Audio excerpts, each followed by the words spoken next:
Nakauwi na sa bansa ang 24 na Pinoy na na-detain sa Russia matapos umanong magtrabaho ng walang kaukulang dokumento. Iniimbestigahan na kung biktima ba sila ng human trafficking. Narito ang Frontline Report. Matapos madetine ng 9 na buwan sa Irkutsk, Russia, balik Pilipinas na ang 24 na OFW.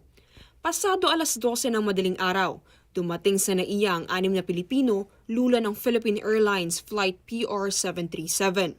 Habang natitirang 18, lumapag sa bansa pasado alas 4 ng madaling araw kanina.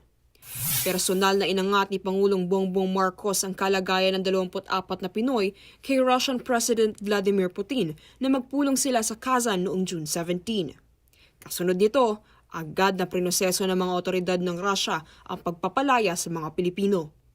Lahat sila babae. I think 2 lalaki lang sa 24. This is I think the first time na the next day, nung ni-request ng Pangulo, the next day lumabas, pinalabas sila. I think this is also a testimonial of the kind of relations that we have started and probably evolving and developing.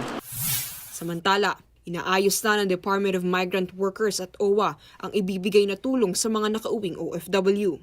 Kabilang dito ang libreng pamasahe, pinansyal na ayuda at programang pangkabuhayan.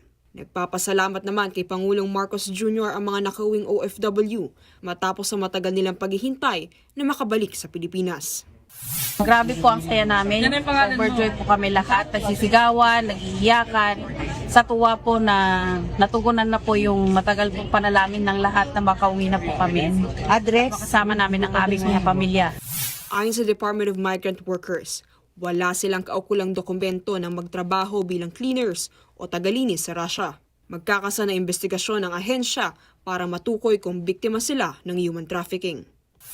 Kung meron kailangan masugpo dito na illegal recruitment o human trafficking activity ay agaran natin bibigyan ng lunas ito. Makipag-ugnayan din tayo kay SecVida sa DOJ at sa law enforcement. Nagbabalita mula sa Frontline. Sa Eileen de la Cruz, News 5. Mga kapatid, Jess De Los Santos po ang inyong kasangga sa paghahatid ng balita para sa may alam at may pakialam.